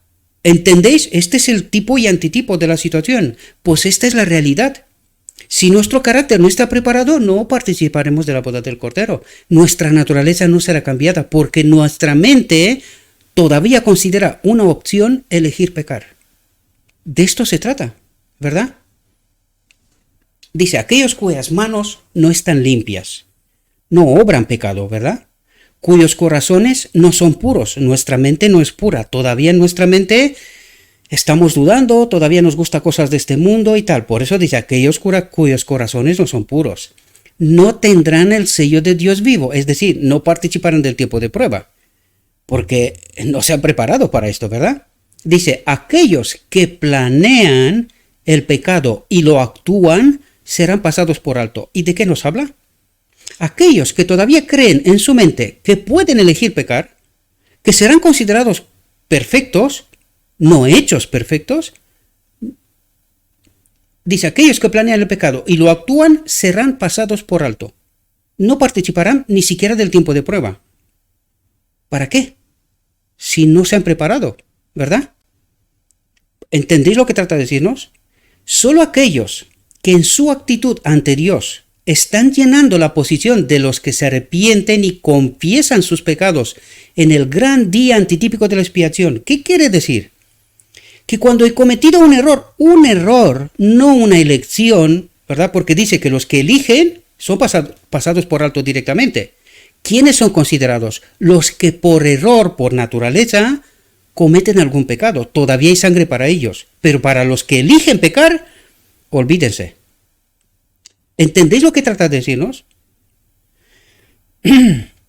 Solo aquellos que en su actitud ante Dios están llenando la posición de los que se arrepienten y confiesan sus pecados en el gran día antitípico de la expiación, serán reconocidos y marcados como dignos de la protección de Dios. Como dignos, es decir, entrarán en el tiempo de prueba y en este tiempo de prueba todavía pulirán estos pequeños errores que puedan aparecer, pero no elecciones. ¿Entendéis? Y dice, serán dignos de la protección de Dios. Dios los protegerá, cosa que Él entiende de otra manera, ¿verdad? Eso es lo que Él trató de decirnos, de otra manera, ¿verdad? Somos protegidos, considerados, pero no hechos, ¿verdad? Dice, los nombres de los que están, además que está cometiendo un error. Él entiende que el sello es lo que está pasando en lugar del decreto divino. Cuando el sello, afianzamiento en la verdad, que luego el texto siguiente que él utiliza precisamente venía a decir esto, ¿verdad? El sello es el afianzamiento en la verdad. Por lo tanto, él confunde este sello con con el fin del tiempo de gracia, ¿verdad? Con el final de la obra de sumo sacerdote de Cristo. Esto es una confusión. El decreto divino es al final del tiempo de gracia. Es justamente, se da cuando se termina el tiempo de gracia. Ahí se da el decreto divino, será cambiada nuestra naturaleza y ya fuimos probados, ya demostramos que no, para nosotros elegir pecar no es una opción, preferimos morir antes. Recordad que decíamos que los 144.000 no buscan preservar su vida. Aquel que busca salvar su vida la perderá, pero el que la perderá la ganará. Recordad las palabras de Cristo, pues de esto está hablando, ¿verdad? Por lo tanto, los 144.000 no buscan preservar su vida, sino glorificar a Dios. ¿Esto qué significa? Para nada elegir pecar es una opción. Porque ¿cómo puedes glorificar a Dios pecando? Esto es imposible. Esto no puede ser, ¿verdad? Los nombres de los que están mirando, esperando y vigilando firmemente la aparición de su Salvador, con más ahínco y deseo que los que esperan la mañana, dice, serán contados entre los sellados y participarán del tiempo de prueba, ¿verdad? Todavía no hemos llegado al decreto divino, ¿sí? Aquellos, fijaos lo que nos dice, aquellos, porque aquí habla de la iglesia de la Odisea, ¿sí? De los que son después del tercer, o sea, son parte del mensaje del tercer ángel, ¿verdad? La iglesia de la Odisea. Aquellos que teniendo toda la luz de la verdad, destellando sobre sus almas, deberían tener obras correspondientes a su fe declarada. ¿Entendéis? Aquellos que dicen que ellos son parte del remanente y que tienen toda la verdad, dice, su obra debería de ser correspondiente a su fe declarada. Pero fijaos lo que dice, pero son seducidos por el pecado, estableciendo ídolos en sus corazones. ¿De qué dice cuando dice aquí estableciendo ídolos en sus corazones? Primero, doctrina de la Trinidad para empezar. Estamos adorando más dioses. Más dioses. Estamos cometiendo un error y esta doctrina viene de Roma y nosotros la tenemos en medio de nosotros. Pero luego son ídolos personales. Queremos cosas de este mundo, ¿verdad? Dice, estableciendo ídolos en sus corazones, en sus mentes, corrompiendo sus almas ante Dios, porque están adorando a otros dioses. Es el primer mandamiento, ¿verdad? Y contaminando a los que se unen a ellos en el pecado. ¿Cómo los contamina? Con falsa doctrina. ¿Entendéis? Tendrán sus nombres borrados del libro de la vida y serán dejados en la oscuridad de la medianoche sin aceite en sus vasos con sus lámparas. Por lo tanto, ¿qué está diciendo aquí? Sin aceite en sus vasos con sus lámparas. Todavía no han participado del decreto divino, por lo tanto el sello que nos hablaba antes, porque estamos en el mismo texto, el sello del que nos habló antes es el sello de afianzamiento en la verdad, es el que empiezan cuando entramos en el tiempo de prueba, ¿verdad? Y no es el decreto divino. Todavía no, ¿verdad? Dice, a vosotros los que teméis mi nombre, os saldrá el sol de justicia con la curación en sus alas. Está hablando del decreto divino. A vosotros los que teméis mi nombre, os saldrá el sol de justicia, la presencia del Espíritu de Dios en este templo, con la curación en sus alas. ¿Entendéis de lo que habla? Vamos a ver si hay alguno más. Sí, todavía hay alguno más. Dice, hay un cielo ante nosotros, una corona de vida que ganar. Y dice, una corona de vida que ganar. ¿Hay algo que hacer? Pues el texto es lo que sugiere, ¿verdad? Pero solo al vencedor se le da la recompensa. ¿Vencedor de qué, queridos? Necesitamos entender todas las profundidades. Necesitamos entender todas las profundidades. Si no, seremos engañados. Seremos engañados. El que gana el cielo debe estar vestido con el manto de la justicia. El manto de la justicia, ya hablamos el otro día, es el carácter de Cristo, que Cristo mismo modela en mí hoy. Nos decía antes en el texto que mi carácter tiene que ser simétrico con el de Cristo. Si no lo es, no entro en la boda del Cordero, ¿verdad? Ni siquiera participamos en el tiempo de prueba, porque ¿para qué probarnos? Si estamos caídos de antemano, ¿verdad? Nuestro carácter ni siquiera está preparado para esto, ¿verdad? Necesitamos entender toda la profundidad del Evangelio, queridos, porque si no, seremos entrampados, no seremos salvos, ¿verdad? Todo hombre que tiene esta esperanza en Él, en Cristo, se purifica, así como Él es puro. En el carácter de Cristo no había discordia, dice, de ningún tipo. Por eso nos habla de un carácter simétrico. No había discordia, no estaba dudando de si esto o lo otro, no. Por eso estaba tan importante entender quién habitó en Cristo, cómo Cristo venció. Por eso es tan importante para poder entender por qué en el carácter de Cristo no había ni sombra de duda. Y esto mismo tenemos que experimentar nosotros también, ¿verdad? Y esta debe ser nuestra experiencia, dice. Nuestras vidas deben ser controladas por los principios que controlaron su vida. Principios que controlaron su vida. ¿Y cuáles fueron estos principios? La ley en Él. El Padre en Él, ¿verdad? Era la ley. Sus principios en su vida. Y no había sombra de duda. ¿Verdad? No había sombra de duda. Bien, nos quedamos aquí por el momento. Vamos a ver qué es lo que sigue diciendo él, ¿verdad? Hemos tratado de entender todo el subcapítulo del texto que él utilizó antes para ver si tenía mayor perspectiva, si podía haber entendido más.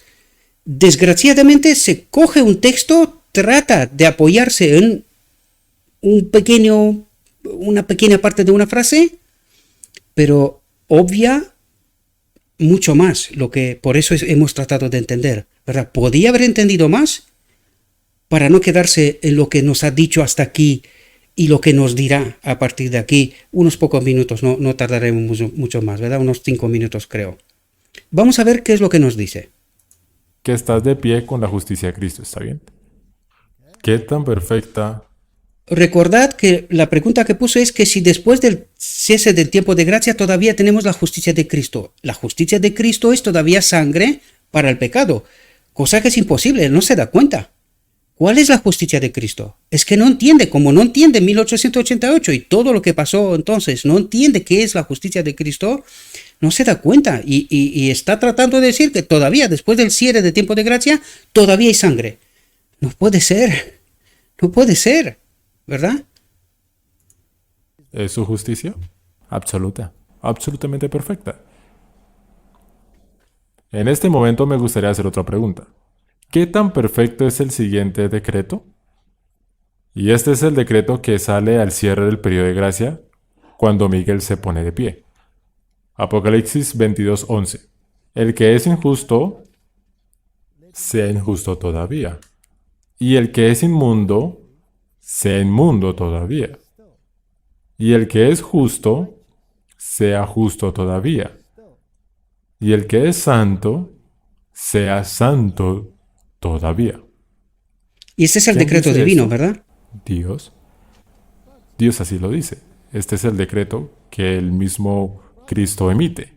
Correctamente, Miguel se pone de pie, así que Cristo está pronunciando esto. Bien.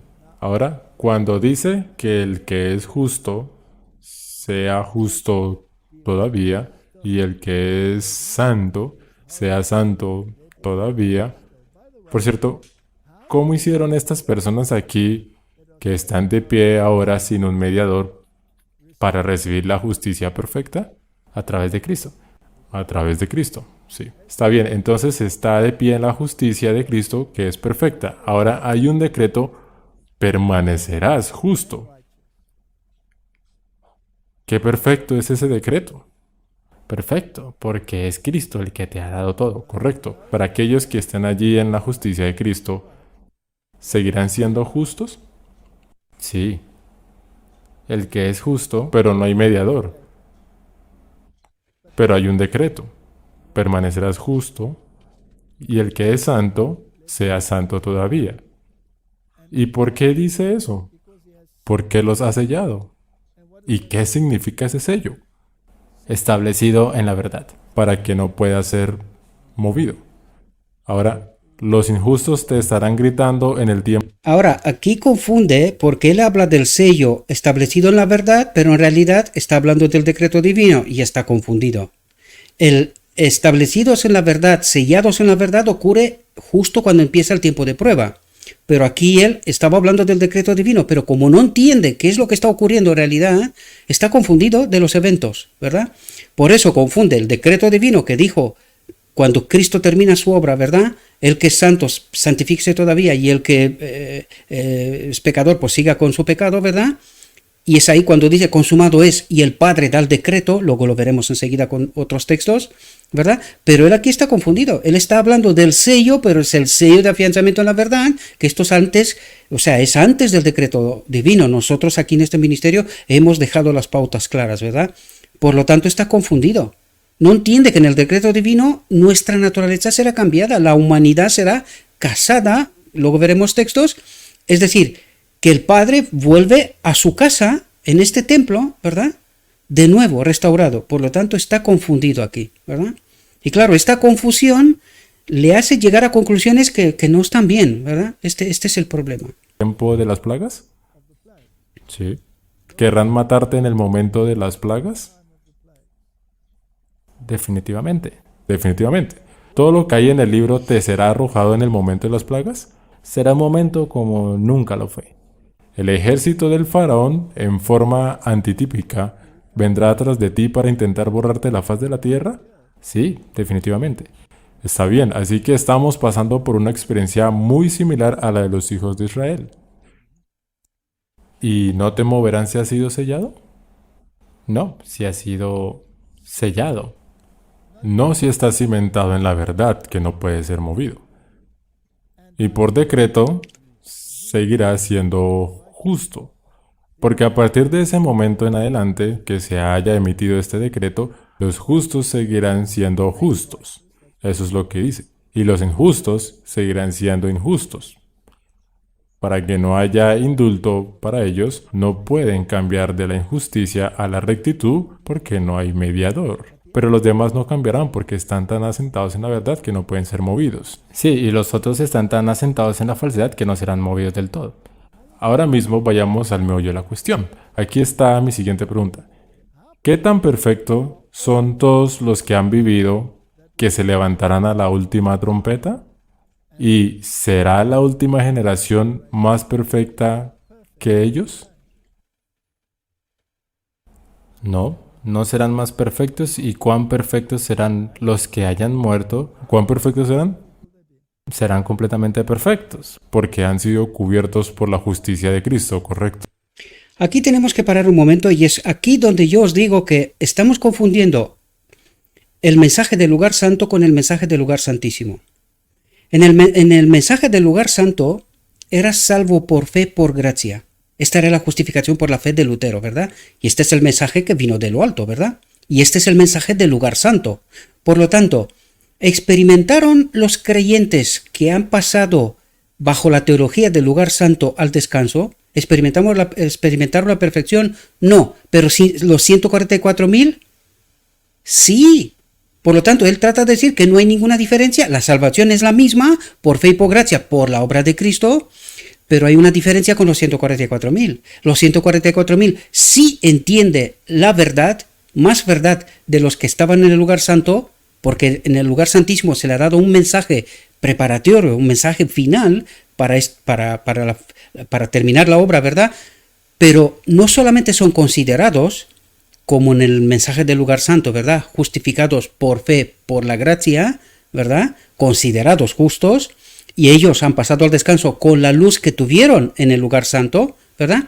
Sin embargo, los que están en el lugar santísimo, el remanente final, los 144.000, sí experimentarán la impecabilidad, sí experimentarán la perfección de carácter, cosa que los que estaban en el lugar santo no. Y por eso os he dicho yo que hay una confusión. Y esto es lo que le está pasando. Hay una confusión del mensaje del lugar santo con el mensaje del lugar santísimo.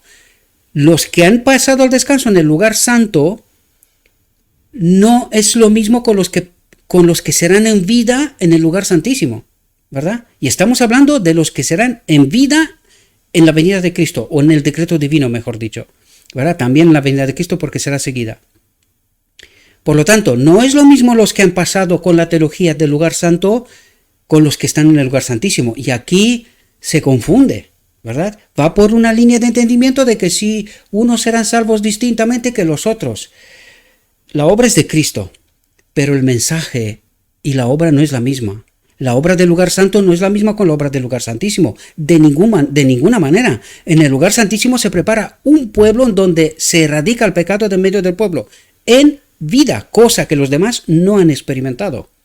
Pero la salvación es por fe, por gracia, pero el pueblo del lugar santísimo experimenta también la transformación completa y total, cosa que los del lugar santo no, ¿verdad? Y por eso él se queda con, serán considerados, porque esto es teología del lugar santo, frente a los que son en el lugar santísimo, que serán hechos. Y esta es la diferencia, y esta es la confusión que comete, ¿verdad? Sigamos. Así que aquí está mi pregunta. Finalmente, si estás vivo, ¿tienes alguna ventaja sobre los que hayan muerto? ¿Los que murieron antes? ¿No? ¿Qué tan perfectos son? Son tan perfectos como tú lo serás cuando seas traspuesto. ¿Hay una posibilidad de que la última generación cuente con más ventajas que cualquiera de los que murieron antes? No pueden tener ninguna, no, porque Jesucristo es el mismo ayer, hoy y por siempre. Está bien. Hay otra pregunta para ti, Martín, mientras estamos en las preguntas. ¿El plan de salvación ha cambiado alguna vez? No. ¿Cómo se salvaron Adán y Eva? De la misma manera que somos salvos hoy. Bien, si nada que contamina entra al cielo y solo la última generación es capaz de hacer esto, entonces ¿cómo hizo Enoc para ir al cielo? Aquí se está confundiendo. Si Adán hubiese experimentado la perfección de carácter, la impecabilidad, se hubiese terminado la historia de este mundo entonces. Por eso estamos hablando de, podía haberse terminado la historia en el Sinaí, si el pueblo hubiese elegido el propósito eterno de Dios, ¿verdad? Escogido a Dios. Podía haberse terminado con Cristo, eso es lo que tratamos de explicar en muchas reflexiones, pero tampoco entendimos. Podía haberse terminado en 1888, tampoco entendimos, ¿verdad? ¿Y por qué no ha venido Cristo? Si según él, ¿por qué no ha venido Cristo? ¿Os dais cuenta que la última generación tiene que entender toda la verdad y experimentar esta verdad? Cosa que las generaciones pasadas no la han experimentado. ¿Por qué? Porque no han entendido la obra de Cristo, el propósito eterno de Dios, ¿verdad? ¿Y cómo seremos vencedores? Por lo tanto, la última generación sí experimentará esto, cosa que las demás no. ¿verdad? Sí han trabajado sobre su carácter, pero no han experimentado la perfección de carácter, cosa que en el lugar santísimo sí. Y ahí es donde él no consigue hacer la diferencia entre cuál es la obra del lugar santo y cuál es la obra del lugar santísimo. Y es clara. Aquí está confundido, ¿verdad? Son verdad, no sé si os dais cuenta, son verdades mezcladas. ¿Y qué son las verdades mezcladas? Engaño, trampa, ¿verdad? Pues por eso digo yo que es cuando es que sí, que sí, está confuso. Como no tiene la línea de tiempo clara con todos los eventos que han de pasar y no entiende el propósito de Dios, no ha entendido la obra de Cristo tal como tratamos de presentarlo aquí en este ministerio, ¿verdad? Y que es tan sorprendente, pero sin embargo está escrita, ¿verdad? Como no entiende todos esos eventos, no entiende el decreto divino, lo mezcla con el sello, con el afianzamiento de la verdad, claro, ¿qué puede salir al final? Es que es un batiburrillo que no logramos entender bien. Vuelvo a decir una vez más, no estoy hablando en contra de la persona, porque esto es lo que cree toda la iglesia de la Odisea. Está confundida y peor todavía, porque él aquí todavía da un paso, acepta que hemos de experimentar una perfección. Sin embargo, no se la cree del todo. Él dice que seremos considerados, pero no hechos. Y este es un error, ¿verdad? Esto es lo que por eso leímos el texto con anterioridad, para que entendamos esta realidad, ¿verdad? Y por eso está confuso, ¿verdad? Si nada impuro entra al cielo, ¿cómo lo hizo Enoc? La única manera es por Cristo declarándolo justo. Exacto, por la teología del lugar santo, por gracia. La generación puede ir al cielo, incluso sin un mediador, es porque Cristo lo ha cubierto con su justicia y dijo seguirá siendo justo todavía. ¿Eso significa que ahora ha decretado que no puedes caer? No. ¿Y por qué no? Porque vino a morir por tu libre albedrío.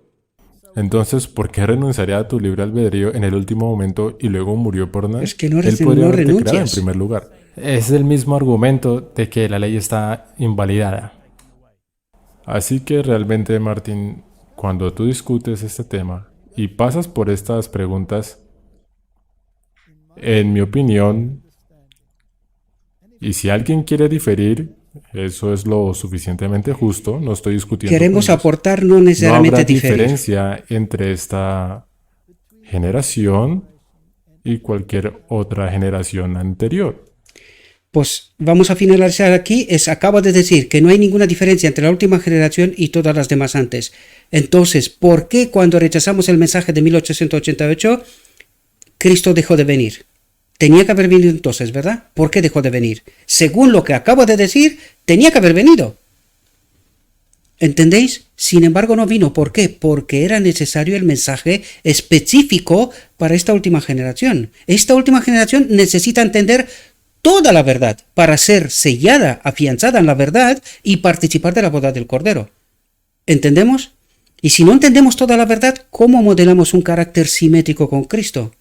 Por eso es necesario entender la verdad tal como está en Jesús. ¿Entendéis? No contaminada. Por eso necesitamos entender toda la verdad para ser sellados y formar un carácter idóneo, simétrico como el de Jesús. ¿Podemos entender? Aquí terminamos con el vídeo, ¿verdad?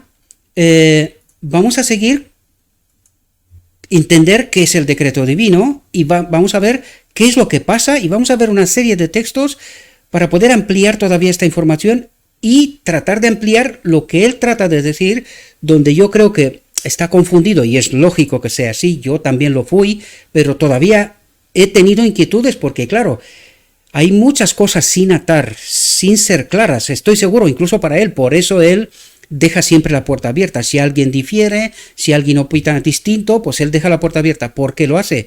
Porque él tampoco lo tiene tan claro, es consciente que no lo tiene claro. Sin embargo, presenta una perspectiva que es suya, ¿verdad? Y que es totalmente respetable, ¿verdad? Como de cualquier otra. Ahora, también es respetable la nuestra porque tratamos de ampliar esta información y hacer entender qué es lo que trata él de decir y no termina de acabar, no termina de entender, o sea, no ha entendido hasta ahora, pero que hay textos que nos pueden ayudar qué es lo que está pasando en realidad en este momento que él trata de presentar. El cese del tiempo de la gracia, cuando se termina la obra de sumo sacerdote de Cristo, ¿qué es lo que ocurre en realidad? ¿Verdad? Primero, vamos a ver qué es la boda del Cordero. ¿Qué es lo que ocurre allí? Y fijaos este texto. La parábola del vestido de bodas abre ante nosotros una lección de suma importancia. Por el matrimonio, la boda del Cordero, se representa la unión de la humanidad con la divinidad. Es decir, Adán será restablecido. ¿Cómo? Se pondrá en él la gloria de Dios, Espíritu del Padre, la fuente de vida, la ley, ¿verdad? Hemos tratado de entender todos estos asuntos. Por lo tanto, ¿qué es lo que ocurre en la boda del Cordero? En el decreto divino. Por el matrimonio se representa la unión de la humanidad con la divinidad. El vestido de boda representa el carácter que deben poseer. Para entrar a la boda del Cordero debes poseer el carácter. Todos los que se considerarán invitados, aptos para la boda. Por lo tanto, sin un carácter idóneo, ¿podemos participar en la boda del Cordero? Lo leímos en los textos anteriores y seguimos leyendo todavía porque necesitamos ampliar esta información, tratar de entender la verdad, queridos, ¿verdad? No permanecer confusos. La última generación tiene que entender toda la verdad, da igual lo sorprendente que sea. Serán pocos, los que sean. Dios terminará con los que sean, ¿verdad? Y los que tienen dudas, pues que estudien, porque yo no me he traído estos de la chistera, estos textos. Están en lo escrito está. ¿Qué nos falta? Estudiar, convencernos y creer y vivir, prepararnos para este evento, ¿verdad? Vamos a ver qué es lo que ocurre en la boda del Cordero, este decreto divino, esta unión de la humanidad con la divinidad, ¿verdad? Y dice, entonces oímos la voz de Dios que sacudió los cielos y la tierra y dio a los 144.000. ¿Por qué los 144.000 son distintos de todos los demás? Esta es una pregunta que el pastor no se la hace, pero esta es la última generación. ¿Son distintos esta gente a todos los demás? Pues sí, pues entonces hay una última generación. Él trata de decir que no, pero sí la hay. Es tan claro, ¿no? Y dio a los 144.000 el día y la hora de la venida de Jesús. Dice, entonces los santos fueron libres de pecado, ¿verdad? Unidos y llenos de la gloria de Dios. Dice llenos, es decir, en este momento, este matrimonio que leímos el texto antes, de la unión de la divinidad y la humanidad, es que el Espíritu llena este templo. Dice, llenos de la gloria de Dios. Ahora sí, el Espíritu estará en nosotros, no con nosotros. Hasta este momento será con nosotros, pero a partir de este momento será en nosotros, ¿verdad? Es una distinción. Y vamos a ver cuándo ocurre este evento. Y fijaos lo que nos dice a continuación. Unidos y llenos de la gloria de Dios, porque Él había convertido su cautiverio. Ha cambiado nuestra naturaleza, ¿verdad? Ha convertido su cautiverio. ¿Cuál era nuestro cautiverio? El pecado. Estábamos en la cárcel por el pecado, no podíamos salir de ahí. Pues Él ha convertido nuestro cautiverio, ha cambiado nuestra naturaleza. Eso es lo que trata de decir, ¿verdad? Y vamos a ver cuándo ocurre esto. Y dice, vi una nube ardiente venir donde Jesús estaba, y se quitó su vestimenta de sacerdote y se puso su manto real, tomó su lugar en la nube que lo llevó al este, donde apareció por primera vez a los santos en la tierra, una pequeña nube negra que era el signo del Hijo del Hombre. Mientras la nube pasaba del lugar sagrado al este, lo que le llevó varios días, la sinagoga de Satanás adoraba a los pies de los santos. ¿Por qué? Porque brillaban ahora. Hemos visto muchos textos, ¿verdad? En este momento brillan. Por eso la sinagoga de Satanás los está adorando. Reconoce a Dios, la gloria de Dios, que está en ellos, ¿verdad? Por lo tanto, ¿cuándo ocurre esto? Justo en el cierre del tiempo de gracia. Lo acaba de confirmar, ¿verdad? ¿Y qué es lo que ocurre aquí? El decreto divino. A lo que él nombra, pero no entiende exactamente qué es lo que ocurre en este decreto divino y lo confunde con el sellamiento, afianzamiento de la verdad, que es antes de empezar el tiempo de prueba. ¿Entendéis? Y esto es el batiburrillo que tenemos en nuestra mente, desgraciadamente, ¿verdad? Otro texto.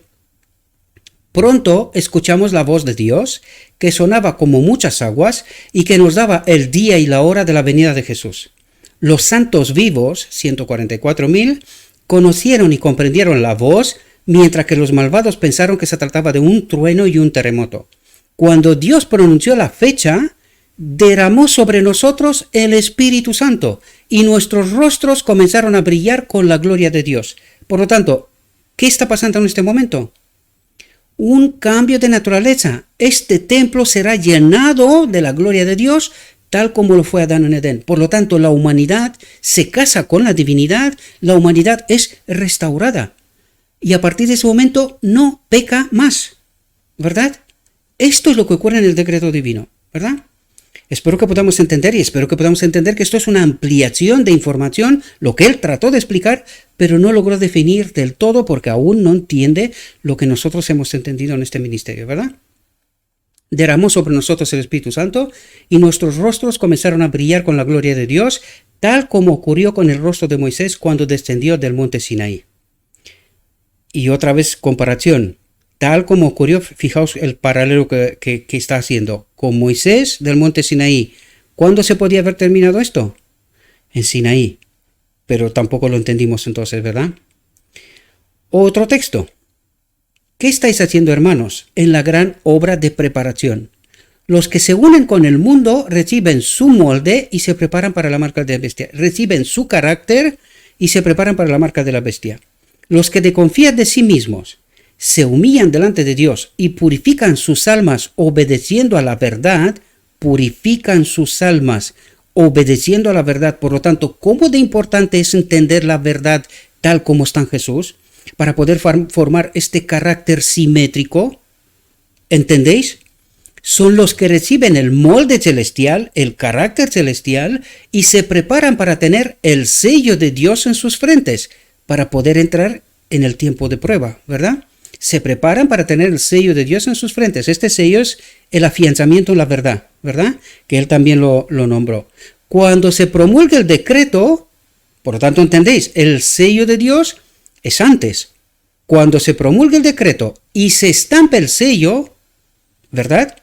El Espíritu, a esto trata de referirse, dice, su carácter permanecerá puro y sin mancha para la eternidad. Otro texto que nos ayuda a entender aquello, ¿verdad? Dice, y fijaos lo que dice, ¿qué se ha de hacer antes de aquel momento? Dice, ahora es el momento de prepararse. El sello de Dios no será nunca puesto en la frente de un hombre o una mujer que sean impuros.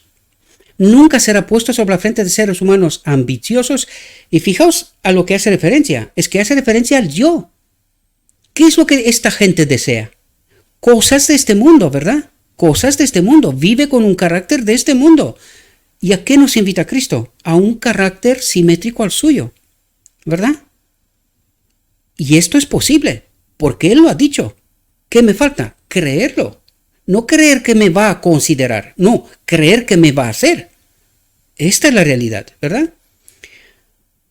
Nunca será puesto sobre la frente de seres humanos ambiciosos y amadores del mundo. Nunca será puesto sobre la frente de hombres y mujeres de corazón falso o engañoso. Todos los que reciban el sello deberán estar sin mancha delante de Dios y ser candidatos para el cielo. ¿Candidatos por qué? Para el decreto, ¿verdad? Porque este sello es el que se pone en el afianzamiento de la verdad antes, o sea, nada más empezar el tiempo de prueba, ¿verdad? Pero se preparan para el decreto, por eso dice, y ser candidatos para el cielo, para el decreto. Una vez que se da el decreto, nuestra naturaleza será cambiada, seremos llenados de la gloria de Dios, ya somos del cielo. Aunque todavía faltará un ratico hasta que venga la segunda visible de Cristo, pero nosotros ya somos ciudadanos del cielo, ¿verdad? No pecaremos más, nos lo dijo antes, ¿verdad? Permaneceremos puros y sin mancha para la eternidad. Dice, todos los que reciban el sello deberán estar sin mancha delante de Dios y ser candidatos para el cielo. Avanzad, mis hermanos y hermanas. Puedo escribir solo brevemente acerca de estos puntos en este momento y llamar simplemente vuestra atención a la necesidad de preparación. Escudriñad las escrituras. Fijaos lo que está diciendo, porque necesitamos entender la verdad, sin contaminar. Por eso nos invita a escudriñar las escrituras. Tratad de entender, ¿verdad? Escudriñad las escrituras por vosotros mismos, a fin de comprender la terrible solemnidad de la hora actual. ¿Por qué nos dice que por vosotros mismos? ¿Por qué no nos dice, escuchad a vuestros pastores? ¿Por qué nos dice esto? porque yo tendré que dar cuenta yo personalmente ante Cristo, ¿verdad? De qué es lo que he entendido, qué es lo que he hecho con esta oportunidad que Él me ha ofrecido. ¿Me he preparado para el evento más importante de la historia de la humanidad? La boda del Cordero. ¿Entendéis? Otro texto. Fijaos lo que nos dice aquí, para que podamos entender lo importante que es entender la verdad sin contaminar. Dice, nadie sufrirá la ira de Dios antes que la verdad haya sido presentada a su espíritu y a su conciencia. Y esta es la obra de este ministerio. Tratar de presentar la verdad, luego cada uno tome sus decisiones. Pero ¿qué dice aquí? Que nadie sufrirá la ira de Dios antes que la verdad haya sido presentada a su espíritu y a su conciencia. Y ha tomado una decisión, creer o no, ¿verdad? Y que la haya rechazado, dice. El decreto no será impuesto estando el pueblo a ciegas. Por lo tanto, ¿por qué no viene Cristo? Porque no hay un pueblo que entienda esta verdad todavía, ¿verdad? No ha llegado a la medida de los 144.000, los que sean, literales o simbólicos. No ha llegado a esta medida, la suficiencia que Dios considera, ¿verdad? Por lo tanto, dice, el decreto, la boda del Cordero, el decreto divino, no será impuesto estando el pueblo a ciegas. Es decir, este pueblo, el último pueblo, tiene que entender la verdad. Tiene que preparar un carácter para poder participar en la boda del Cordero. Y esto es lo que nuestro Dios está esperando. Por eso no vino Cristo. ¿Y qué es lo que está esperando Dios? Una última generación. ¿Qué nos dijo el pastor? Que no hay ninguna diferencia entre la última generación y todos los demás de antes. Pero sigue una línea engañosa, contaminada, ¿verdad? Y por eso no entiende. ¿Pero qué nos dice lo escrito está? ¿Por qué nosotros entendemos? Es importante entender estas realidades, mis queridos hermanos, ¿verdad? El decreto no será impuesto estando el pueblo a ciegas. Cada cual tendrá la luz necesaria para tomar una resolución consciente. Para tomar una resolución consciente. Es decir, ha entrado en contacto con la verdad, pero por alguna razón la ha rechazado. Y no será salvo, desgraciadamente, ¿verdad? Otro texto. Fijaos lo que nos dice aquí. Dice, nada menos que la obediencia perfecta puede cumplir con los requisitos de Dios. Y nosotros estamos relativizando todo esto. Pero ¿sabéis por qué? Porque nosotros decimos que tenemos fe. Pero la auténtica realidad es que no la tenemos. ¿Por qué? Porque no creemos que esto es posible. No lo creemos. Esta es la realidad. Sin embargo, dice, nada menos que la obediencia perfecta puede cumplir con los requisitos de Dios. ¿Y es posible esto? Cristo a mí me ha dicho que sí. ¿Qué me falta? Creerlo y actuar en consecuencia, cooperar con Él, ¿verdad? Para este propósito. Si yo no coopero con Él, no le creo, ¿se puede obrar esto? No. ¿Seré salvo? No. Pero si le creo y obro en consecuencia, ¿seré salvo? ¿Se obrará este carácter? ¿Podéis entender, queridos? No ha dejado indefinidos sus requisitos. Ha sido claro y es claro. No ha ordenado nada que no sea necesario para poner al hombre en armonía con él. Si esto no es claro, no sé qué será claro. Debemos señalar a los pecadores su ideal de carácter y conducirlos a Cristo, por cuya gracia solo puede alcanzarse este ideal. Cuando dice por suya gracia es por fe creerlo y por su espíritu. Esto es la gracia que Él nos ofrece a sí mismo para obrar este ideal, este carácter perfecto, ¿verdad? El Salvador asumió las debilidades de la humanidad. Fijaos por qué Él vino en nuestra esfera, en la humanidad, para ser uno como nosotros, y en esta condición, en esta esfera que el pastor trata de señalar como si fuera algo especial, pero que en realidad lo único que dice es que Cristo, el Hijo de Dios, dejó la divinidad, se hizo hombre en nuestra esfera, en nuestra humanidad, obedeció y nos demostró que es posible, que le sigamos, ¿verdad? Y esto es la esfera que el pastor trata y señala constantemente, pero no se da cuenta lo que realmente es, lo que significa, ¿verdad? Y nuestra esfera es nuestra esfera, la humanidad. No nos pide que seamos perfectos como un querubín, como un arcángel, como lo que sea. Y para daros un argumento para esto, fijaos. Recordad que cuando el enemigo de Dios en el cielo levantó el tema de la ley, del Espíritu de Dios que estaba en ellos, los ángeles no sabían de esto. Por lo tanto, Lucifer como querubín protector en su esfera tenía mayor conocimiento, mayor sabiduría que los ángeles. Sí, era más perfecto desde la perspectiva de la verdad. ¿Era más perfecto? Claro que sí. En su esfera era más perfecto que los ángeles, porque los ángeles desconocían de una ley. ¿Por qué fue necesario que Cristo les demuestre a los ángeles y a otros seres de otros mundos que la ley de Dios es buena? Porque cada uno en su esfera tenía que entender esta realidad. Por lo tanto, Él vino en nuestra esfera, porque a nosotros nos tenía que rescatar. Él vino en nuestra humanidad para poder rescatarnos, ayudarnos a entender esta realidad, qué es la ley y cómo se manifiesta. Y que nosotros tenemos que elegir esto, para eso tenemos que prepararnos. Elegir a Cristo, confiar en Cristo, andar con Cristo, para que nuestro carácter sea hecho idóneo, simétrico a Él. Ir al cielo. Pero el enemigo se ha encargado de contaminarlo todo, para que no entendamos. Y la muestra viva es lo que acaba de declarar nuestro pastor, ¿verdad? Que una vez más lo reitero, no estoy en contra, sino completando, ayudando a completar lo que él trató muy valientemente de hacerlo, porque no hay muchos, no hay muchos que se atrevan con este tema. Él lo ha hecho, gracias a Dios porque lo ha hecho, porque nos dio una oportunidad de ampliar lo que en realidad cree toda la iglesia de la Odisea, ¿verdad? Y ojalá creyera lo que él cree, porque él todavía está un paso por delante, ¿verdad? La iglesia de la Odisea en gran mayoría cree que pecamos hasta que Cristo viene.